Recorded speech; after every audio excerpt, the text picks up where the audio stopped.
Hi teachers அனைவருக்கும் வணக்கம். பிடி பிஆர்டி ரிசல்ட்டில் பார்த்தீங்கன்னா கோர்ட் கேஸ்க்கு அப்புறம் ஒரு சில சப்ஜெக்ட்டுக்கு சைன் லிஸ்ட் வந்து அதாவது ரிவைஸ்டு லிஸ்ட் வந்து கொடுத்துருக்காங்க. ஃபைனல் செலெக்ஷன் லிஸ்ட்டு ஆல்ரெடி நமக்கு தமிழுக்கு வந்துருந்துச்சு, அதுக்கடுத்து ஹிஸ்ட்ரிக்கு வந்துருந்துச்சு. இப்போ ரீசெண்டாக பார்த்தீங்கன்னா நமக்கு வந்து இங்கிலீஷு, மேக்ஸு, அதுக்கடுத்து physics, chemistry, botany, zoology, geography இந்த சப்ஜெக்ட்டுக்கு எல்லாமே கொடுத்துருக்காங்க. இதில் இங்கிலீஷ் மட்டும் என்னன்னா ஓப்பன் ஆகலை, சரிங்களா? மற்ற சப்ஜெக்ட்டு ஓப்பன் ஆகுது, இங்கிலீஷ் மட்டும் ஓப்பன் ஆகலை. ஒருவேளை அதில் மறுபடியும் எதனாச்சும் அப்டேஷன் இருக்கா, இல்லை டிஆர்பி வந்து பார்க்காம இருக்காங்களா அப்படின்னு சொல்லிட்டு தெரியல. ஏன்னா இது கிளிக் பண்ணால் ஓப்பன் ஆகலை, சரிங்களா?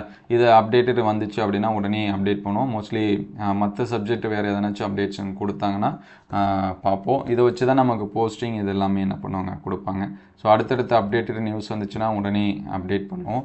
இங்கிலீஷ்க்கான அப்டேஷனும் கொடுப்பாங்கன்னு நினைக்கிறேன், சரிங்களா? இது வந்து தெரிஞ்சிருக்கா, இல்லை வந்து அதில் ஏதாவது சேஞ்சஸ் பண்ணணும்னு வெயிட் பண்ணுறாங்களா அப்படின்னு சொல்லிட்டு தெரியல. ஸோ வந்துச்சு அப்படின்னா உடனே அப்டேட் பண்ணுவோம். So thank you all.